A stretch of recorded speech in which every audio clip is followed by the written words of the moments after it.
भरे बादे नो बहार चले, चले भी आओ कि गुलशन का कारोबार चले। कफस उदास है यारो सबा से कुछ तो कहो, कहीं तो बहरे खुदा आज ज़िक्र यार चले। जो हम पे गुजरी सो गुजरी मगर शबे हिजरा, हमारे अश्क तेरी आकबत संवार चले। मकाम फैज़ कोई राह में जचा ही नहीं, जो कुए यार से निकले तो सुएदार चले। सुखान आराई में आज हमारे शायर हैं फैज़ अहमद फैज़ साहब। इस रुए ज़मीन पर कुछ ऐसी जगह हैं जिसकी मिट्टी ने एक से बढ़कर एक लालो गौहर को जन्म दिया। सियालकोट शहर भी एक ऐसी ही सरजमीन है।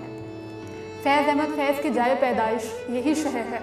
इनकी विलादत 13 फरवरी 1911 को इस सरजमीन पर हुई। वालिद का नाम सुल्तान अहमद ख़ान था, जो शहर के रईसों में शुमार किए जाते थे। घर का माहौल नहायत अदबी था, जिससे फैज़ साहब के अंदर इल्म हासिल करने की चाहत शब रोज़ बढ़ती गई। फैज़ ने अरबी और इंग्लिश में एमए किया। कुछ दिनों तक बरतानवी फ़ौज में मुलाजमत की। प्रोफेसर के ओहदे पर 1930 में एमए कॉलेज अमृतसर में फ़ाइज़ रहे और 19 नवंबर 1984 को फैज़ इस दुनिया से रुखसत हो गए।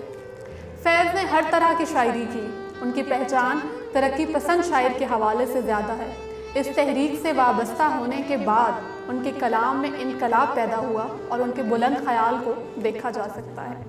फैज़ ने ज़िंदगी के हर रंग को बहुत करीब से देखा।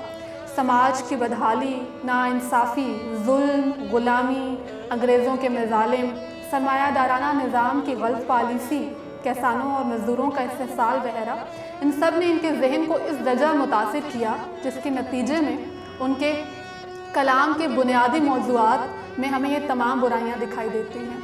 जैसे वो एक मज़लूम की आवाज़ बनते हुए कहते हैं, बोल के लब आज़ाद हैं तेरे, बोल ज़बां अब तक तेरी है, बोल ये थोड़ा वक्त बहुत है जिस्म ज़बां की मौत से पहले। या फिर इस गज़ल का अंदाज़े हुस्न देखिए, जो फैज़ के जमालियात और दिलकश अंदाज को ज़ाहिर करने के लिए काफ़ी है।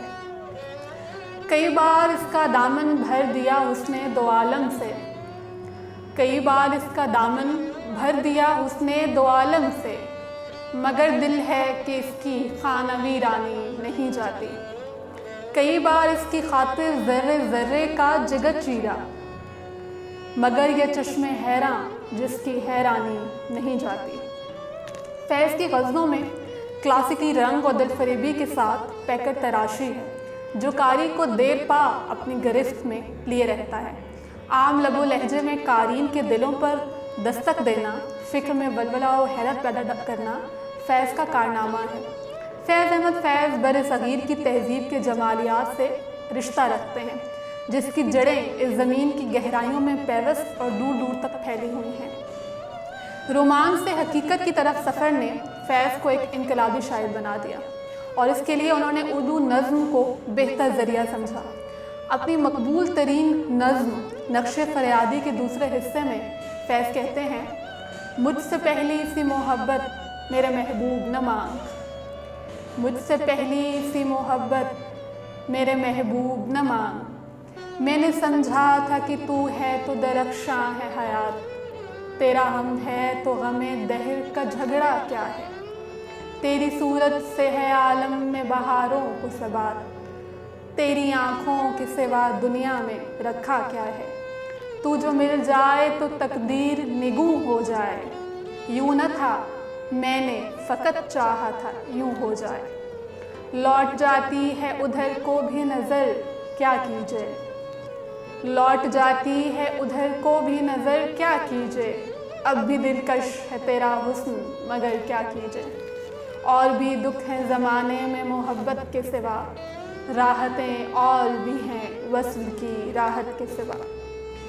इतने मुख्तसर दौरानिया में फैज़ अहमद फैज़ की शायरी, उनके शिद्दत एहसास और उनकी शख्सियत के तमाम पहलुओं का अहाता करना मुमकिन नहीं है। सुखन आराई में आज हमने गुफ्तगू की फैज़ अहमद फैज़ के दिलकश और मसहूर कुन अंदाज़ के बारे में। اگلی قسط میں ہم جائزہ لیں گے ایک نئے شاعر، ہم حاضر ہوں گے ایک نئے شاعر کے ساتھ اور جائزہ لیں گے ان کی دلکش شاعری اور ان کی شخصیت کا۔ تب تک مجھے دیجیے اجازت۔